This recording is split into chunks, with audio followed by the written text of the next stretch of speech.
நிகழும் ஸ்ரீ மங்களகரமான குரோதி ஆண்டு ஆகஸ்ட் மாதம் 17ஆம் தேதி சனிக்கிழமை அன்று பூராடம் நட்சத்திரத்தில் திரையோதசி திதியில் பிரீத்தி நாமயோகத்தில் கௌளவம் கர்ணத்தில் சித்த யோகத்தில் சனி மகா பிரதோஷம் கூடிய நன்னாளில் இந்த மகத்தான ஆவணி மாதம் பிறக்கிறது. ஆவணி மாத கிரக நிலைகளை பார்க்கும்போது ரிஷப ராசியில் குரு பகவானும் செவ்வாய் பகவானும், கடக ராசியில் புதன் பகவானும், சிம்ம ராசியில் சூரிய பகவானும் சுக்கிர பகவானும் உள்ளனர். கன்னி ராசியில் கேது பகவானின் சஞ்சாரம் உள்ளது. கும்பராசியில் சனி பகவான் வக்ரத்தில் உள்ளார். ராகு பகவான் மீனராசியில் பயணம் செய்கிறார். இந்த மாதம் கிரகங்களின் பெயர்ச்சி என எடுத்துக்கொண்டால் ஆவணி மாதம் 10ஆம் தேதி செவ்வாய் பகவான் ரிஷப ராசியில் இருந்து மிதுன ராசிக்கும், சுக்கிர பகவான் சிம்ம ராசியில் இருந்து கன்னி ராசிக்கும் பெயர்ச்சி அடைகின்றனர். ஆவணி மாதம் 15ஆம் தேதி புதன் பகவான் கடகராசியில் இருந்து சிம்ம ராசிக்கு இடப்பெயர்ச்சி அடைகின்றார். இந்த கிரகங்களின் பெயர்ச்சி மற்றும் சிம்மத்தில் இணையும் சூரியன் புதன், கன்னி ராசியில் இணையும் கேது சுக்கிரன் ஆகிய கிரகங்களால் இந்த ஆவணி மாதத்தில் உங்கள் ராசிக்கு உண்டாகும் சுப பலன்கள் என்ன என்பதனையும், அசுப பலன் ஏற்படுமாயின் ராசிக்காரர்கள் செய்ய வேண்டிய பரிகாரம் என்ன, வழிபட வேண்டிய தெய்வம் யார் என்பதனை பற்றி விரிவாக காண்போம். உங்கள் வாழ்வில் வளமும் நலமும் செல்வ செழிப்பும் பெற்று வாழ்வில் உயரிய நிலையை அடைய எல்லாம் வல்ல எம்பெருமானை வேண்டி விரும்பி கேட்டுக்கொள்கிறேன். எப்போதும் தர்ம சிந்தனையுடன் காணப்படும் துலாம் ராசி அன்பர்களே, நீங்கள் அவசரப்படாமல் நிதானமாக எந்த ஒரு செயலையும் செய்தால் வெற்றி நிச்சயம். இந்த மாதம் எல்லா வகையிலும் நன்மைகள் உண்டாகும். எதிர்ப்புகள் விலகும். பணவரத்து அதிகரிக்கும். நண்பர்களால் உதவிகள் கிடைக்கப் பெறுவீர்கள். தொழில் வியாபாரம் தொடர்பாக சில முக்கிய முடிவுகள் எடுப்பீர்கள். வியாபாரம் தொடர்பான வழக்கு விவகாரங்களை தள்ளி போடுவது நல்லது. எதிர்பார்த்த லாபம் கிடைத்தாலும் பண தேவை ஏற்படும். உத்தியோகத்தில் இருப்பவர்கள் கூடுதலாக பணியாற்ற வேண்டியிருக்கும். மேல் அதிகாரிகள் உங்களுக்கு உறுதுணையாக இருப்பார்கள்.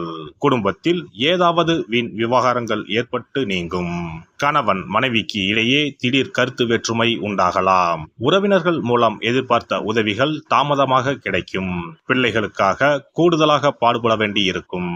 சகோதரர்களிடம் கவனமாக பேசுவது நல்லது. பெண்களுக்கு இந்த மாதம் பணவரத்து கூடும். ஏற்கனவே செய்த ஒரு காரியத்தின் பலன் இப்போது கிடைக்கும். திடீர் மன வருத்தம் ஏற்படலாம். கலைத்துறையினரை பொறுத்தவரை மற்றவர்களுக்கு உதவ போய் வீண் பிரச்சனைகளில் மாட்டிக்கொள்ளலாம். கவனம் தேவை. வாகனங்களில் செல்லும் போது எச்சரிக்கையாக செல்வது நல்லது. அரசியல் துறையினருக்கு எல்லா நன்மைகளும் உண்டாகும். மன துயரம் நீங்கும். சிற்றின்ப செலவு அதிகரிக்கும். மனதில் ஏதாவது ஒரு கலக்கம் ஏற்படும். காரணமே இல்லாமல் வீண்பழி சுமக்க நேரிடும். ஒதுங்கி சென்றாலும் கூட வலிய வந்து சிலர் சண்டை போடலாம். கவனமாக இருப்பது நல்லது. மாணவர்கள் எதையும் ஒரு முறைக்கு பலமுறை யோசித்து செய்வது நல்ல பலனை தரும். நட்சத்திர பலன்கள். சித்திரை 3-4ஆம் பாதங்கள். இந்த மாதம் அடுத்தவர்களிடம் பேசும்போது யாரை பற்றியும் விமர்சிக்காமல் இருப்பது நன்மையை தரும். பண வரவில் தாமதம் இருக்கும். மாணவர்களுக்கு கல்வியில் பின்தங்கிய நிலை மாற கூடுதல் கவனத்துடன் அதிக நேரம் ஒதுக்கி பாடங்களை படிப்பது அவசியம். சுவாதி நட்சத்திரம். இந்த மாதம் பணவரத்து கூடும். ஆன்மீக செலவுகள் உண்டாகும். காரிய தடை தாமதம் விலகும். ஆனாலும் அந்த காரியத்தை செய்து முடிக்க கூடுதலாக உழைக்க வேண்டியிருக்கும். அந்நிய மொழி பேசுபவர்களால் உதவிகள் கிடைக்கும். வசிக்கும் இடத்தில் மதிப்பும் மரியாதையும் அதிகரிக்கும். விசாகம் 1-2-3ஆம் பாதங்கள். இந்த மாதம் தொழில் வியாபாரத்தில் முன்னேற தேவையான வாய்ப்புகள் கிடைக்கும். தொழில் போட்டிகள் விலகும். தேவையான நிதி உதவி கிடைக்கக்கூடும். உத்தியோகத்தில் இருப்பவர்கள் உற்சாகமாக பணிகளை கவனித்தாலும் அலுவலக வேலைகளில் தாமதம் இருக்கும். புதிய வேலைக்கு முயற்சி செய்பவர்களுக்கு சாதகமான பலன் கிடைக்கும். மகாலட்சுமி தேவியை வணங்கி வர குடும்பத்தில் மகிழ்ச்சி நிலவும். சுபிட்சம் உண்டாகும்.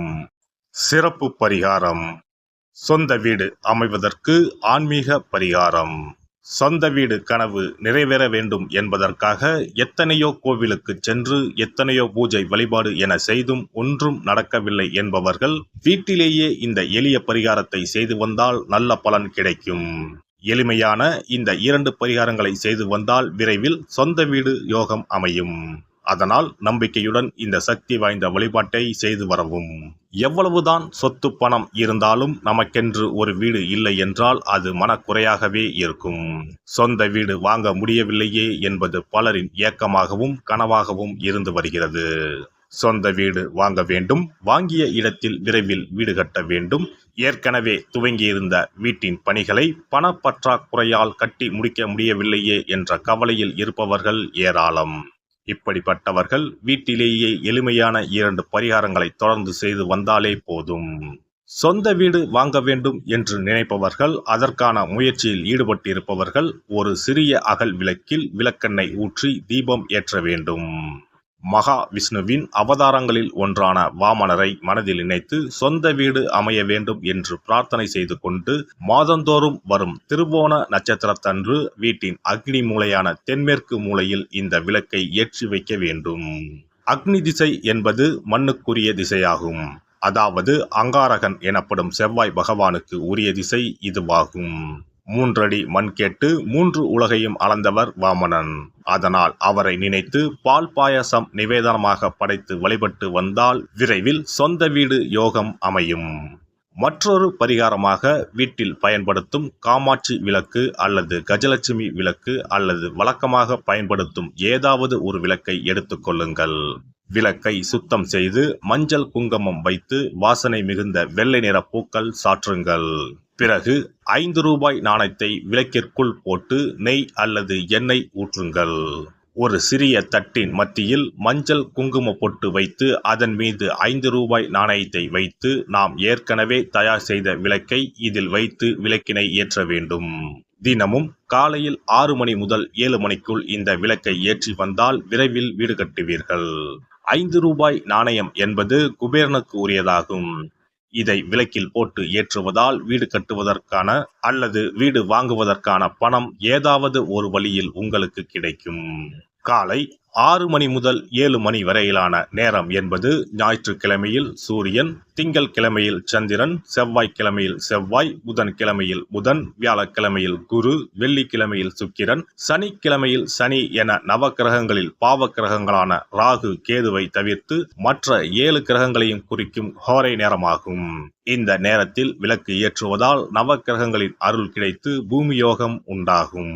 எந்த ஒரு பரிகாரம் என்றாலும் மனதில் முழு நம்பிக்கையோடும் இறைவனை உறுதியாக வேண்டி வழிபாடு செய்தால் மட்டுமே பலன் தரும். எளிமையான இந்த பரிகாரத்தை தொடர்ந்து செய்து பயன்பெறுங்கள்.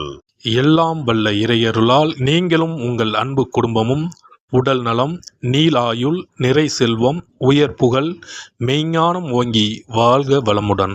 இந்த வீடியோ பதிவு உங்களுக்கு பிடித்திருந்தால் லைக் பண்ணுங்க, கமெண்ட் பண்ணுங்க, ஷேர் பண்ணுங்க, மறக்காம சப்ஸ்கிரைப் பண்ணுங்க, பக்கத்துல இருக்கிற பெல் பட்டனை கிளிக் பண்ணுங்க. நன்றி, வணக்கம். ஓம் நமச்சிவாய, சிவாய நம.